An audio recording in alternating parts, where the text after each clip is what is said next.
बरं, ठीक आहे. काल मग आपण जो चॅप्टर कंप्लीट केला आहे त्याचं नाव होतं मेकॅनिकल प्रॉपर्टीज ऑफ सॉलिड. त्याच्यात न्यूटन लॉज ऑफ मोशनचं थोडं कन्सेप्ट होतं, तो पण आपण कवर केला आहे.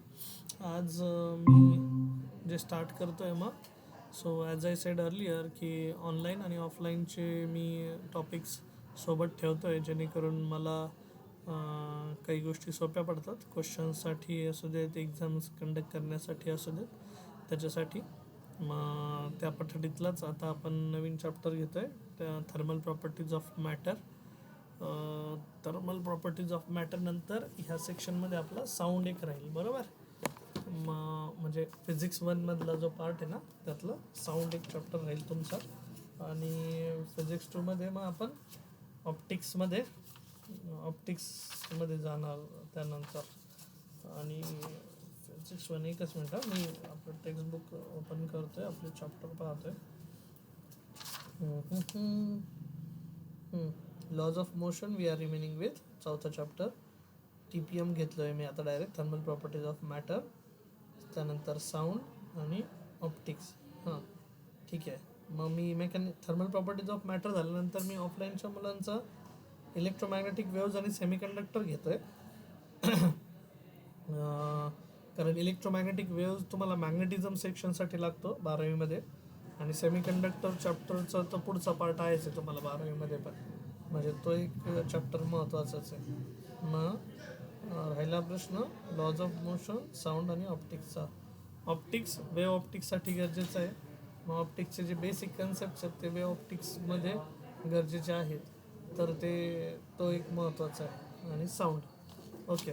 सो ऑलमोस्ट मला असं वाटतं की आपल्याला म्हणजे आम्ही ऑफलाईनच्या मुलांची नवीन 12वी इथे 16 तारखेपासून रन करतो आहे. 16 जानेवारीपासून 15 तारखेपर्यंत त्यांचा सिलेबस खतम करणार आहे.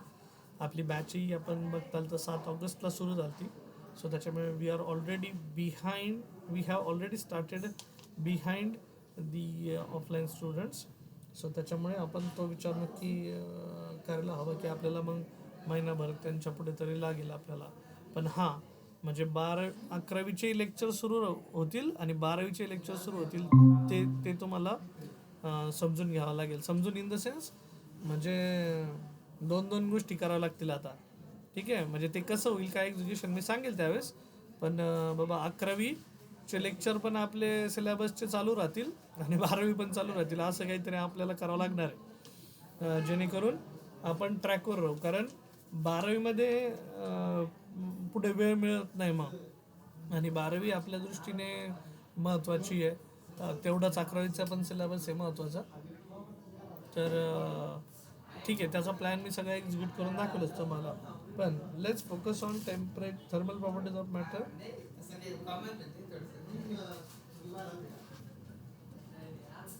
ओय अरे वाघमोडे, आणखी काय तू आणलं काय? एकच मिनिट, सर गोळी घ्यायला गेलो होतो इथं. थांबा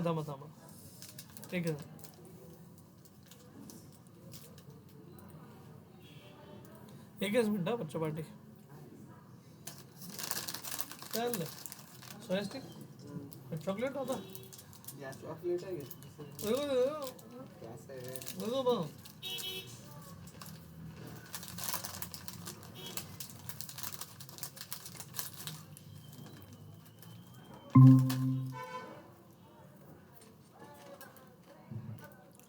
हां, सॉरी. बरं, थर्मल प्रॉपर्टीज ऑफ मॅटरमध्ये या. मग त्या थर्मल प्रॉपर्टीज ऑफ मॅटरमध्ये काय शिकायचं आता?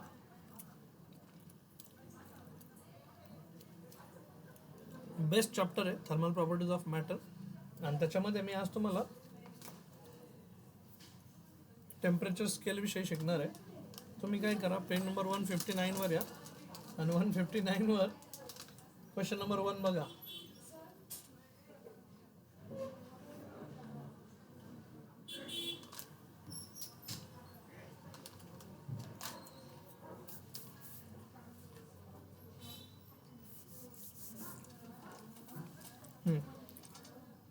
तर हीट आणि टेम्परेचरवर या. काय असतं हीट आणि टेम्परेचरमधला डिफरन्स? तर बरेच जण आहे ना याला गलती करतात बोलण्याची. तर मी सांगतो इथं हीट आहे, हा टेम्परेचर आहे. Heat is a form of energy. ठीक आहे, बघा मी काय लिहितोय, it is a form of energy. आणि टेम्परेचर काय आहे, तर temperature it is the degree of hotness of a body. Degree of hotness of a body. ठीक आहे, मग त्याला म्हणायचं टेम्परेचर, याला म्हणायचं हीट. आता ही जर फॉर्म ऑफ एनर्जी आहे तर एनर्जीचं युनिट काय असतं ते माहिती आहे तुम्हाला. ठीक आहे, एनर्जीचं युनिट असतं आपलं जूल. आता ही फंडामेंटल क्वांटिटी तसं पाहायला गेलं तर, आणि ही कुठली क्वांटिटी येईल, हीट कशी क्वांटिटी येईल, म्हणजे नाही का आपण फंडामेंटल युनिट्स वापरलेले आठवत आहे का. It is a fundamental quantity. ठीक आहे, फंडामेंटल क्वांटिटी. आणि ही कुठली क्वांटिटी मी तुम्हाला सांगितलं, it is a derived quantity. ठीक आहे, तो ये डिराइव्ड क्वांटिटी है भाई. म्हणजे ही डिपेंड आहे ना दुसऱ्या वेगळ्या quantity for the it's measurement. While temperature unique आहे, ती कुठल्याही दुसऱ्या क्वांटिटीवर डिपेंडेंट नाही त्याच्या मेजरमेंटसाठी. याचं एस आय युनिट जर घेताल हीटचं, तर एनर्जी म्हटल्यानंतर याचं एस आय युनिट येईल जूल. ठीक आहे, काय येईल, जूल. आणि त्याच ठिकाणी टेम्परेचरचं एस आय युनिट येतं तुमचं केल्विन. एम आई ऑडिबल बच्चा पार्टी, स्क्रीन दिख रहा है ना सभी को. हाँ श्रावणी, साक्षी, सिद्धी, साक्षी जी, स्क्रीन दिसते ना. Yes sir. ओके, जूल याचं लिहिलं केल्विन. बरं, याच्या डायमेन्शन्स, मग डायमेन्शन्स पण काढता येतील आपल्याला, हीटचे डायमेन्शन्स पण काढता येतील, आणि केल्विनचे डायमेन्शन्स तर केच आहेच आहे. ठीक है, so this is m1 L2 T-2 और इसका डायमेंशन बनता है अपना K1. बर, आता हीट का फ्लो होते किंवा कुठून कुठे फ्लो होतील, तर सिंपल मी एक उदाहरण देईल. तुम्ही सपोज एक कॅन्डल पकडली आहे. ओके, सो ह्या कॅन्डलला पेटवलं आपण. ह्या कॅन्डलवर आहे ना, ही सपोज एक चमचा ठेवला असा चमचा, आणि इथं ह्या चमच्याला पकडून मी उभा राहिलो आहे असा. ठीक आहे, हां असं उभं राहिलो आहे. काय होईल रे, हे जे एंड असेल ना ह्या चमच्याचं, हे एंड हॉट एंड असेल, कारण हे फ्लेमवर आहे. आणि मी जे हातात पकडलं आहे ते कुठलं एंड असेल, कोल्ड एंड असेल. बरं, आता हॉट एंडचं टेम्परेचर सपोज T1 असेल, कोल्ड एंडचं टेम्परेचर घेतलं मी T2. मला सांगा हीट कुठून कुठे फ्लो होईल, टेम्परेचर नाही बरं का, हीट कुठून कुठे फ्लो होईल, विचार करून सांगा.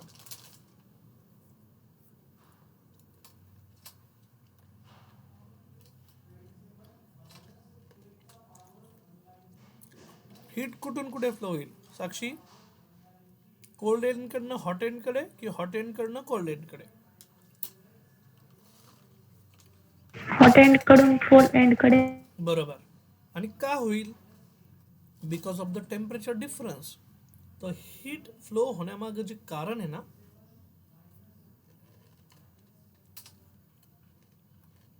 ते आहे टेम्परेचर डिफरन्स. इथं लिहितो,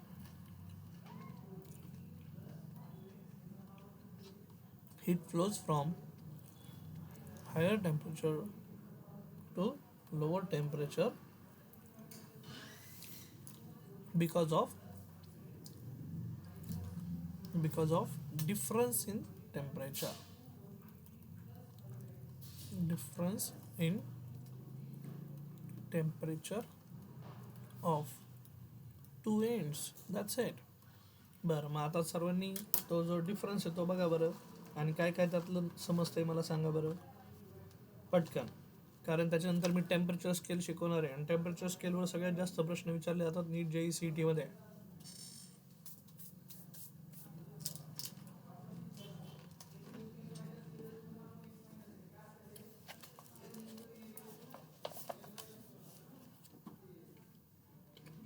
बुक काढले सर्वांनी, पेज नंबर 159 वर आहात. Question number 1.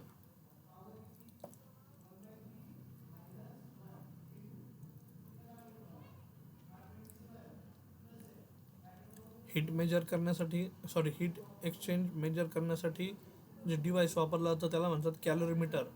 ह्या चॅप्टरमध्ये आपण कॅलोरीमीटर नावाचं डिव्हाइस पण शिकणार आहे, त्याचं प्रिन्सिपल ऑफ वर्किंग पण शिकणार आहे. बरं, heat derived quantity, temperature fundamental quantity, SI unit joule, इकडे केल्विन, डायमेन्शन्स लिहिल्या. त्यानंतर heat is a form of energy and temperature is the degree of hotness. त्या पण मी गोष्टी लिहिल्यावरती. ओके, ते जे बाकीचे निबंध लिहिलेत त्या बाकीच्या निबंधाला जास्त महत्त्व द्यायचं नाही. बरं, आता क्वेश्चन नंबर 2 वाचा. काय लिहिलं आहे? State various units of heat and relate them to SI unit of heat. ठीक आहे, मग खाली दिलेले जे कन्वर्जन्स आहेत ते बघून घ्या पटकन.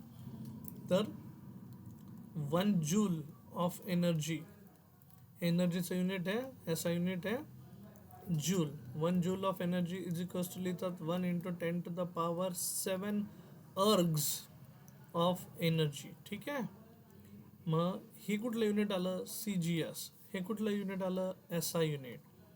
हे आलं CGS युनिट. ठीक आहे, आणि आपण ज्यावेळेस आता प्रॅक्टिकल युनिटमध्ये येतो, practical day to day life unit म्हणतात त्याला. ठीक आहे, practical units. So day to day लाईफमध्ये आपण काय वापरतो बाबा एनर्जीसाठी युनिट? तर आपण वापरतो कॅलरी. आपण आपल्या बॉडीसाठी पण बोलतो ना कॅलोरी. ठीक आहे, so what done by calorie? तर कॅलरी इज इक्वल्स टू असतं 4.2 जूल ऑफ एनर्जी. किती? 4.2 जूल ऑफ एनर्जी. सो परत एकदा मला सांगा, SI युनिट काय असतं एनर्जीचं? जूल. CGS युनिट काय असतं? अर्ग्स. जूल टू अर्गचं कन्वर्जन दिलं. आणि आपण डे टू डे लाईफमध्ये प्रॅक्टिकल युनिट जे वापरतो, आणि मोस्टली हे प्रॅक्टिकल युनिट जे आहे ना ते हीट एनर्जीसाठी वापरतो आपण. ठीक आहे, कॅलरी कशासाठी? Heat energy.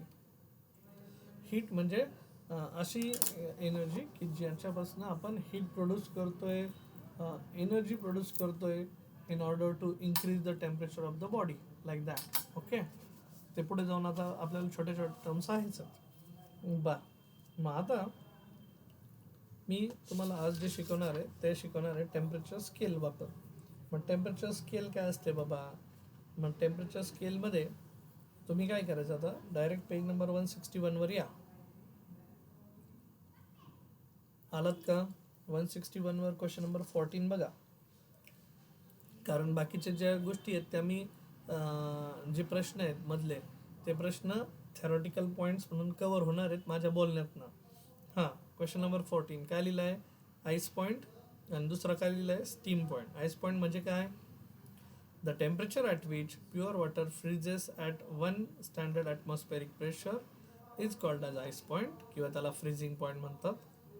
आणि steam point, the temperature at which pure water boils into steam or steam changes to liquid water at 1 standard atmospheric pressure is called as steam point.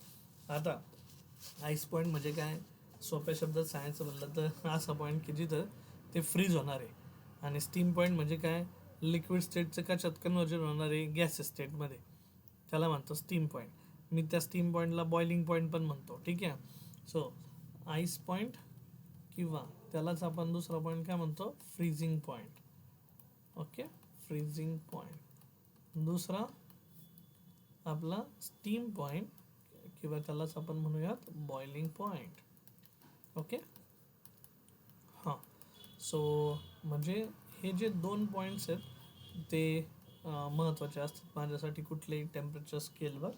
बरं, आता मला आहे ना वेगवेगळ्या स्केल सांगायच्या. वेगवेगळ्या स्केल म्हणजे काय? आता तुम्ही असं बघितलं असेल, हे बघा, एखादं अंतर मोजण्यासाठी तुम्ही म्हटले एखादं अंतर 1 किलोमीटर आहे. 1 किलोमीटर म्हणजे मी म्हणेल मग किती मीटरवर आहे? किती मीटर आहे? तर मीटर स्केलवर ते झालं 1000 मीटर.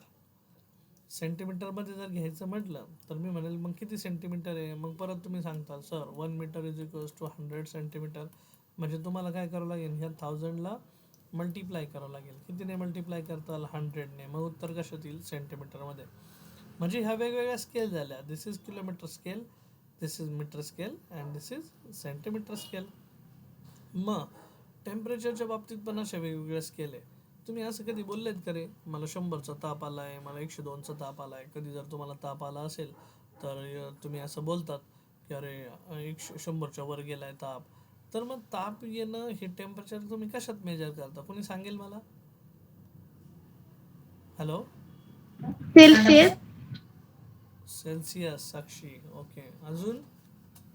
केल्विन. केल्विन. आणखी? साक्षी माझा प्रश्न समजला का? साक्षी साबळे प्रश्न समजला का? मी बोलतोय की सपोज आपण असं बोलतो ना, I am having a fewer. ठीक आहे, फ्युअर म्हणजे ताप आलाय आणि ताप मला मेजर केलाय. सपोज आपण थर्मामीटरवर ते नाही का आपण काखेमध्ये घालतो, म्हणजे आपल्या बगलेमध्ये किंवा आपल्या तोंडामध्ये आपण थर्मामीटर प्लेस करतो आणि मग टेम्परेचर मेजर करतो. तर मग ते जे टेम्परेचर असतं ते किती ते कशात मोजतो आपण? जे म्हणतो ना आपण अरे ताप 100 आहे, तर हे 100 काय असतं मग मला सांगताल का तुम्ही? माझा प्रश्न आहे की जे टेम्परेचर तुम्ही मोजताय मग हे डिग्री सेल्सिअस आहे की डिग्री केल्विन आहे की डिग्री फॅरेनहाइट आहे? काय असा काही शब्द ऐकलाय का? Degree Fahrenheit. Degree Fahrenheit. Okay.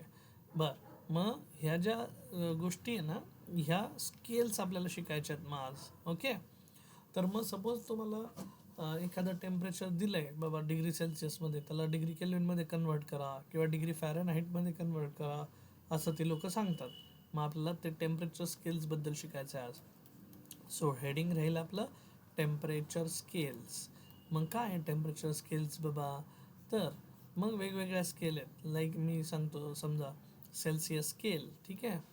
मग ह्या स्केल्स ज्यावेळेस डिझाईन करण्यात आल्या तर त्यावेळेस त्यांचं म्हणणं असं आहे की बाबा सगळीकडे ते इंटरकन्व्हर्टिबल पाहिजे नाही का? म्हणजे काही ठिकाणी कमी टेम्परेचरमध्ये पण चालून जातात गोष्टी, काही ठिकाणी नाही चालत. ठीक आहे. हे फॅरेन फॅरेनहाइटचं स्पेलिंग पाहून घेऊन का बाबा? फाहरेन हाईट. हां, स्केल. ठीक आहे. Fahrenheit scale, Fahrenheit. बरं.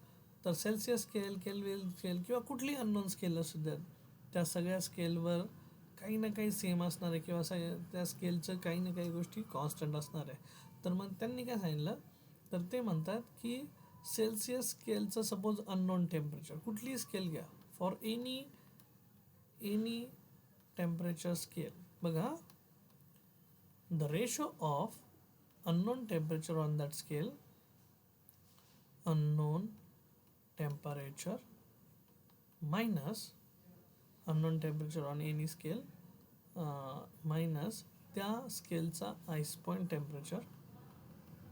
ठीक आहे. Divided by steam point temperature. Steam point temperature minus परत आईस पॉईंट टेम्परेचर. हा जो रेशो असतो ना, हा हमेशा कॉन्स्टंट असतो कुठल्याही स्केलला जा. बरं, आता लॉजिक सांगायचं म्हटलं तर असं, तर समजून घ्या. सपोज माझ्याकडे ही स्केल आहे, तिथं ग्राफ पण आहे तुमच्या बुकमध्ये. ही आहे suppose temperature in Celsius, temperature in degree Celsius, temp in degree Celsius. आणि मी वाय ॲक्सिसवर प्लॉट केलं आहे टेम्प इन डिग्री फॅरेनहाइट. ठीक आहे. सो मग माझा जो ॲन्सर येईल, ते ग्राफ येतो ना, तो असा येतो. हे बघा, मग मी जर 0 डिग्री सेल्सिअस टेम्परेचर घेतलं कुठल्या स्केलवर? आपल्या डिग्री सेल्सिअसच्या. सो जर माझ्याकडे 0 डिग्री सेल्सिअस टेम्परेचर असेल तर ऑन डिग्री फॅरेनहाइट स्केल तेच टेम्परेचर असतं 32 डिग्री फॅरेनहाइट. आणि सपोज मी माझ्या टेम्परेचर स्केलवर जर गेलो डिग्री सेल्सिअसच्या आणि मी 100 डिग्री सेल्सिअस जर टेम्परेचर कन्सिडर केलं, ठीक आहे, 100 डिग्री सेल्सिअस, तर ते 100 degree Celsius it is equivalent to 212 degree Fahrenheit on the Fahrenheit scale. म्हणजे बघा, म्हणजे काहीतरी थ्रेशोल्ड आहे, काहीतरी कन्व्हर्जन्स आहे. ठीक आहे. मग तेच आपल्याला शिकायचं आहे. तर मग आत्ता जो फॉर्म्युला सांगितला आहे की unknown temperature on any scale minus ice point temperature on that scale. Ice point म्हणजे असं टेम्परेचर की ज्या ठिकाणी लिक्विडचं सॉलिडमध्ये कन्वर्जन होईल, फ्रीज होईल तो. स्टीम पॉईंट म्हणजे असं टेम्परेचर की ज्या ठिकाणी लिक्विडचं डायरेक्ट गॅसेस स्टेटमध्ये रूपांतर होईल. मग ह्या दोघांचा difference unknown temperature minus ice point temperature upon steam point minus ice point temperature यांचा रेशो हमेशा कॉन्स्टंट असतो. मग तुम्ही कुठल्याही स्केलवर जाता. सो फॉर एक्झाम्पल मग मी इथं लिहितो आता, हे बघा सेल्सिअस स्केल मग अशी लिहिलं आहे तसं. सो सेल्सिअस स्केलवर अननोन टेम्परेचर घेतलं TC मायनस त्याचा आईस पॉईंट असतो 0 degree Celsius divided by steam point असतो वॉटरचा 100 डिग्री सेल्सिअस 0. सो ही कुठली स्केल झाली? Temperature scale. त्याच्या शेजारी मी आलो केल्विन स्केलवर, त्याच्या शेजारी आलो मी फॅरनहाईट स्केलवर. बरं फॅरनहाईट स्केल लिहितो वाटलं इथं TF minus ice point temperature किती असतं 32 डिग्री फॅरनहाईट डिवायडेड बाय परत steam point temperature is 212 minus क्या 32. ये हो गया फ़ारेनहाइट स्केल के रीडिंग्स. आणि last reading temperature on kelvin. So TK temperature on kelvin scale unknown temperature minus ice point temperature असतं 273 hole divided by 373 minus 273. आता हे कुठून आलं तर बच्चा पार्टी तुम्हाला माहिती आहे, तुम्ही आत्तापर्यंत शिकला असताल 0 degree Celsius is equivalent to 273 kelvin. ऐकलंय का असं तुम्ही? तर मग हे जे सगळे जे रेशो आहेत ते सगळ्यांचा रेशो काय असतो? कॉन्स्टंट. याला म्हणतात temperature on any scale is always remains constant. Ratio of temperature on any scale always remain constant. कारण ते इंटरकन्व्हर्टिबल पाहिजे तरच ते शिकण्यास सोपं आहे आणि शिकण्यास मजा येईल. ठीक आहे, कारण एका सिस्टीममधनं दुसऱ्या सिस्टीममध्ये तुम्हाला लवकर जाता आलं पाहिजे. बरं आणखी एक शॉर्टकट पण आहे याच्यासाठी. मग देअरफॉर बघा TC मायनस 0 हे तुमच्या अंडरस्टँडिंगसाठी लिहिलं. TC divided by 100 is equals to TF minus 32 divided by 212 minus 32 is 180 is equals to फिर से TK minus 273 divided by 373 minus 273 is 100. ठीक आहे. सो ह्या सगळ्यांचा रेशो काय असतो? कॉन्स्टंट. लक्षात आलं? मग कुठलंही एक टेम्परेचर जर दिलं तर दुसरं टेम्परेचर दुसऱ्या स्केलवर तुम्हाला काढता येईल, पण कुठले तरी दोनच कम्पेअर करावं लागतील. हे दोन करा किंवा हा आणि दोन करा. दोन ॲट अ टाईम कम्पेअर करायचं, एक टेम्परेचर काढून घ्यायचं आणि मग तिसऱ्याकडे जायचं. ठीक आहे. सो अशा पद्धतीने लॉजिक चालतं. मग मला सांगा what is ice point temperature on degree kelvin scale. Ice point temperature किती असतं डिग्री केल्विनच्या स्केलवर? सिद्धी, साक्षी, साक्षी जी, श्रावणी. प्रश्न कळला? प्रश्न मी विचारतोय की केल्विन स्केलवर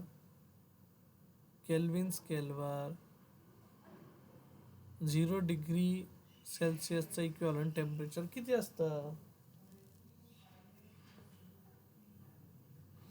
0 degree Celsius is equals to, तुम्ही केमिस्ट्रीमध्ये कॅल्क्युलेशन्स केले असतील यापूर्वी, तुम्ही बघितलं असेल 0 degree Celsius is equivalent to किती केल्विन. केलंय का याच्यापूर्वी? सांगा चला पटकन आन्सर द्या. नंबर ऑफ टाइम्स केलं असेल पण आता लक्षात येत नाही का? इथं लिहिलंय सुद्धा मी आईस पॉईंट टेम्परेचर केल्विन स्केलवरचं. वाचून सुद्धा पाहून सुद्धा वाचून सांगता येणार नाही का मग? 273 केल्विन. करेक्ट. आणि स्टीम पॉईंट टेम्परेचर किती असतं? Steam point temperature 100 degree Celsius is equal to 373 kelvin. ठीक आहे, असं ते घडत असतं. बरं आता हेच फॉर्म्युले वापरून मी काही कन्वर्जन्स तुम्हाला देतो किंवा कन्वर्जन्स आपण करूया. मग बघूयात काय काय बाबा ते कन्वर्जन्स. सो लॉजिक ॲटलिस्ट आता आम्हाला तयार होत आहे बाबा की काय दिलं आहे सरांनी, कसं दिलं आहे. तर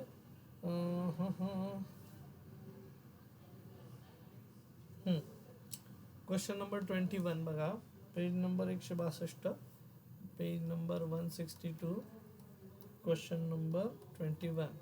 ते म्हणतात average room temperature on a normal day is. Unit काय दिलंय बघा रे, युनिट काय दिलंय? डिग्री काय Celsius. What is the room temperature in degree Fahrenheit. So T सीची व्हॅल्यू दिली आहे, डिग्री फॅरनहाईटचं विचारलं आहे. काढता येईल का आपल्याला फॉर्म्युला. जर तुम्हाला फॉर्म्युला आठवत नसेल तर ह्या टेम्परेचरच्या स्केल लक्षात ठेवायच्या. वी हॅव क्या आहे T C minus 0 divided by 100 minus 0. ठीक है, तो ये आया मेरा 100 माइनस 0 इज इक्वल्स टू. एक मिनट. हाँ शुभम.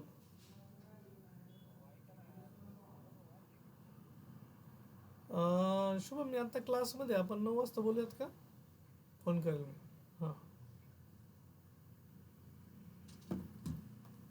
हां T C minus 0 upon 100 minus 0 is equals to.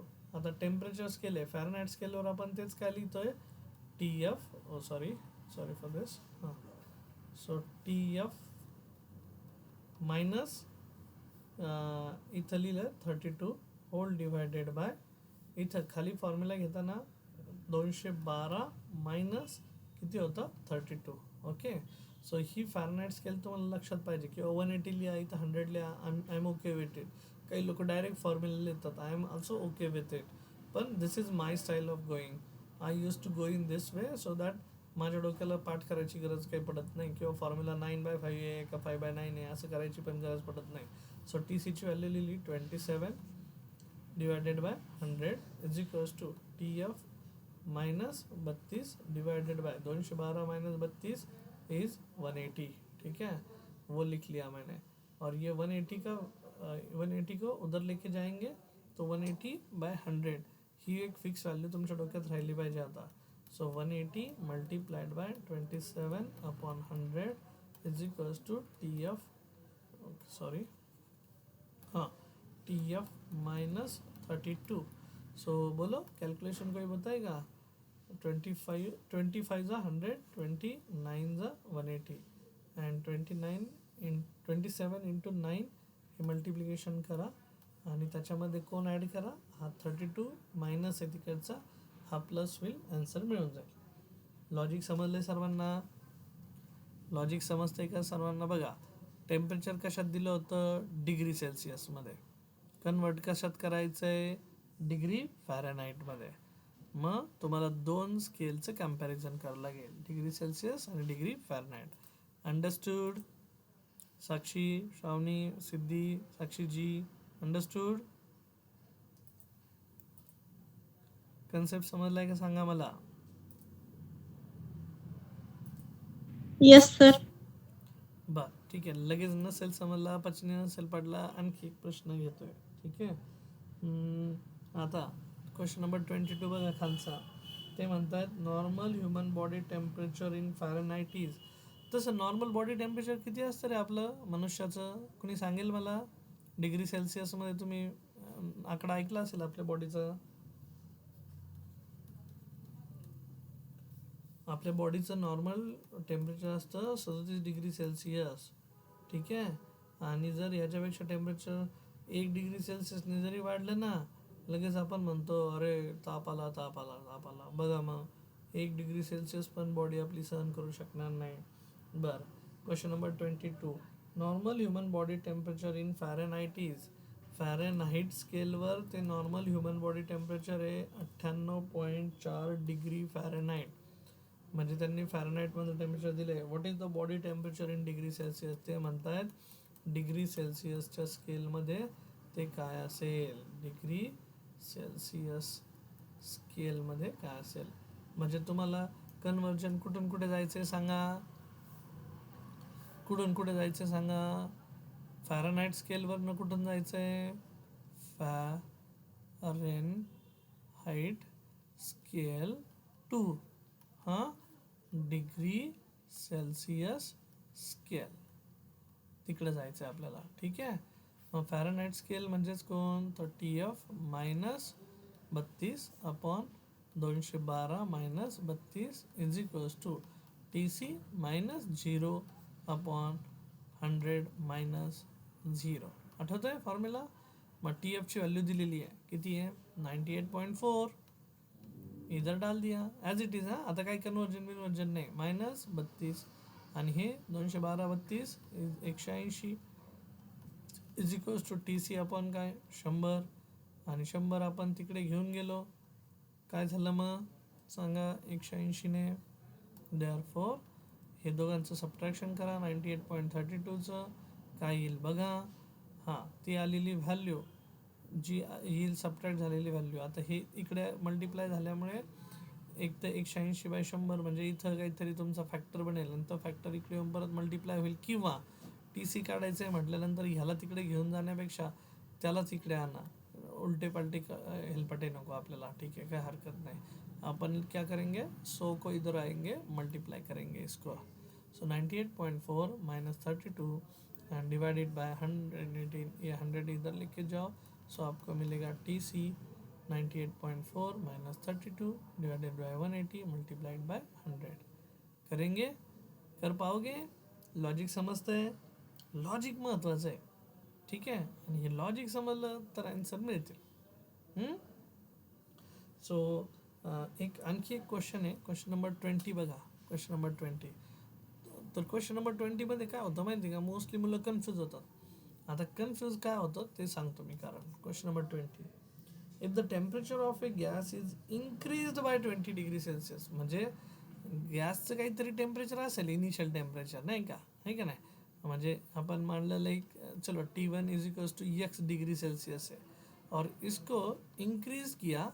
कितना इंक्रीज किया, तो इनिशियल व्हॅल्यूमध्ये काहीतरी ॲड करताल ना तुम्ही. So T2 temperature, if the temperature of a gas is increased by 20 degree Celsius. So T1 मध्ये 20 डिग्री सेल्सिअसची इन्क्रीमेंट झाली. ओके. सो मग मला सांगा, आपलं इन्क्रीमेंट झाल्यानंतर तुम्ही ह्याला जर इकडे नेलं तर याला काय म्हणताल तुम्ही, T2 minus T1 is equal to 20 degree Celsius. बराबर. तो T2 माइनस T1 मेरे लिए क्या हुआ, चेंज इन टेम्परेचर हुआ या फिर राइज इन टेम्परेचर हुआ, जो कि यहाँ पे दिख रहा है इंक्रीज हुआ. ठीक है. बर, तर if the temperature of a gas is increased by 20 degree Celsius, what is the corresponding rise expressed in degree Fahrenheit. जर डिग्री सेल्सियस स्केलवर एखादं टेम्परेचर 20 डिग्री सेल्सियसने वाढतं आहे तर ते डिग्री फॅरनहाइट स्केलवर कितीने वाढेल असा त्यांचा प्रश्न आहे. ठीक आहे. Change in temperature on degree Celsius scale is equals to change in temperature on, हाँ कौन सा स्केल है अपना, degree Fahrenheit scale. Fahrenheit scale. So मग आपला फॉर्म्युला मगाशीप्रमाणे.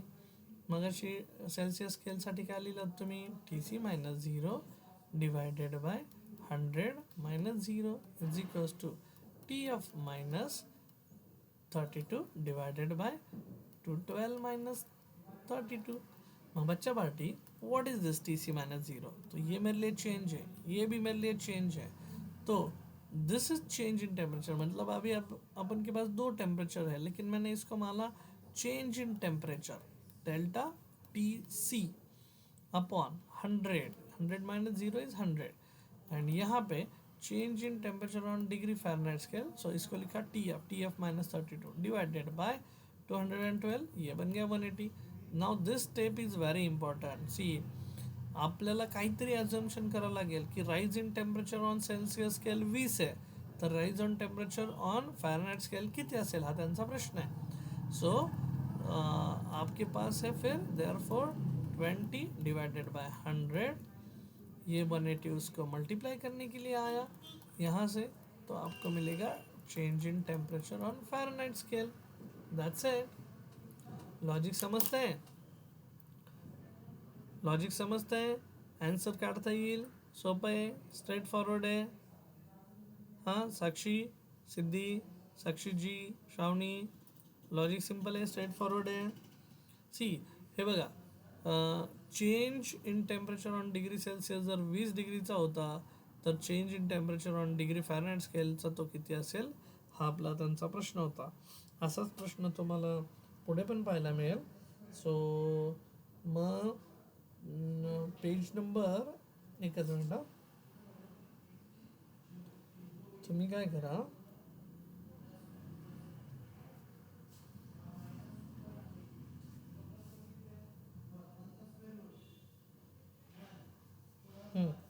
पेज नंबर 164 वर या सर्वांनी. 164 वर क्वेश्चन नंबर 36 बघा, होमवर्क म्हणून असेल. ठीक आहे, 164 पेज नंबर 164 क्वेश्चन नंबर 36, त्यानंतर क्वेश्चन नंबर 37. ठीक आहे, 37 आपण इथं डिस्कस करूयात वाटल्यास. आणि इकडे मागे या बरं.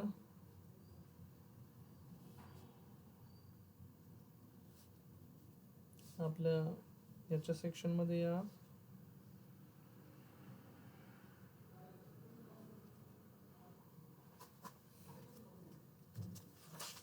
याच्या सेक्शनमध्ये या, आपल्या न्यूमेरिकल प्रॅक्टिसच्या सेशनमध्ये या. इथं तुम्हाला एखादा दुसरा प्रश्न त्याचा पाहून लगेच क्वेश्चनला देतो.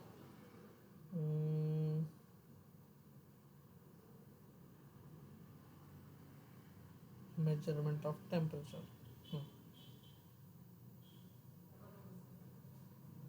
पेज नंबर 190 वर, पेज नंबर 190 आणि तिथं 190 वर क्वेश्चन नंबर 1 आणि क्वेश्चन नंबर 2.